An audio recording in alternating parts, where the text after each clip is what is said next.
hits it in the air to center. We will see you tomorrow night. Baseball has long been America's pastime. It has provided exciting and memorable moments our whole lives. But what is the earliest baseball moment you can think of? The World Series goes back to 1903. The National League goes back even further, to 1876. But when did baseball start? Who invented it? Was it always the American game? Two of the sport's earliest proponents argued over these very questions, and in 1905 decided to once and for all find out who was the father of baseball. John Thorn, the official historian for Major League Baseball, tells the story of the quest to find the roots of the game and how its founder was a true American hero. Albert Spalding and Henry Chadwick had long argued about the origins of the game. Was it English in its origin, or was it American?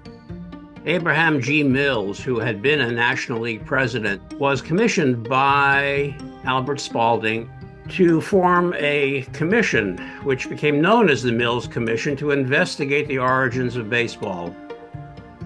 Abner Doubleday was a rather famous general at Gettysburg, and he's the first Union soldier to fire a shot in response at Fort Sumter. And Mills issued a pronouncement that if there was an inventor of baseball, it was Abner Doubleday, and he was relying on the letters of Abner Graves. Abner Graves wrote a letter in 1905 stating that he and Abner had played ball in 1839 or 1840 in Cooperstown, but this is clearly demented because Graves would have been 5 and Doubleday would have been 19 had he even been in Cooperstown, which he was not.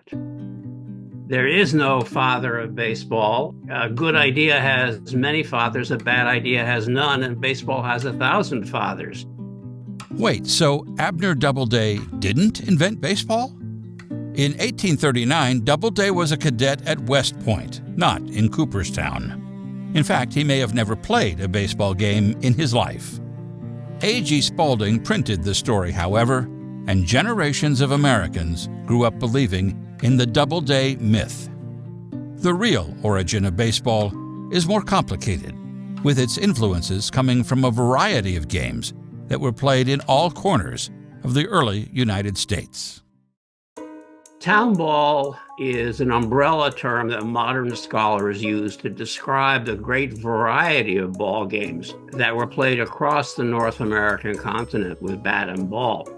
And town ball was characterized by overhand throwing rather than underhand pitching, no foul territory, and one batter out and the side out.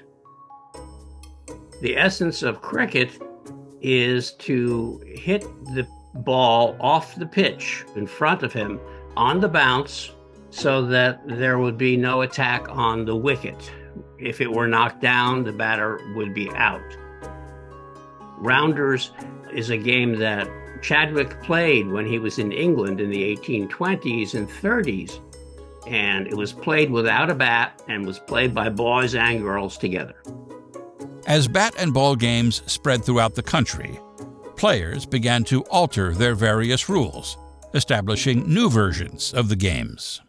But it was in New York City, in the mid-19th century, that one team became recognized for their particular rules, while one of its members would make perhaps the greatest contributions to the game that would now be known as baseball. The Knickerbockers are known today as the Pioneer Baseball Club, but they were not the first. The Knickerbockers developed 20 rules, of which 14 were for the playing of the game. Our first printed record of them dates to a Knickerbocker pamphlet of 1848, but at that time, the man who devised those rules, William Rufus Wheaton, said that he had developed these same rules for the Gotham Baseball Club in 1837, yet they were lost. And because they were lost and the Knickerbocker rules survived, we credit the Knickerbockers of the 1840s as the Pioneer Club. Yet the game that they specified was played to 21 runs in even innings, not 9 innings. The base paths were a distance between home and second base of 42 paces. And the first man to record and have adopted the rules at 90 feet and 9 innings and 9 men to the side was Doc Adams, who devised what I have referred to as the Magna Carta of baseball. It's his laws of baseball, which were adopted in convention in February of 1857. The rules of the Knickerbockers and the other New York teams helped establish a more universal game of baseball, which spread across the country first through traveling exhibition games, then by soldiers during the Civil War. Up to that point, baseball was an amateur game with no officially paid players. But in 1869, a team was established in Cincinnati, Ohio, that would revolutionize the game.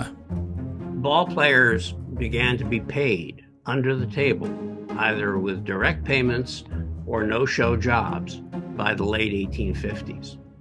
So when the Cincinnati Red Stockings declared themselves a fully professional club for 1869 and posted their salaries, it was the posting of the salaries that was the innovation. Not that they created professional baseball any more than Abner Doubleday created the game itself. It was that they were not bashful about paying salaries. As the years have gone on, the myth that baseball was invented by a future war hero in an idyllic country pasture has given way to stories of the individuals and teams whose innovations helped establish a game that is now enjoyed by people around the world. Ultimately, it doesn't matter who is the father of baseball, but we can still celebrate the game itself.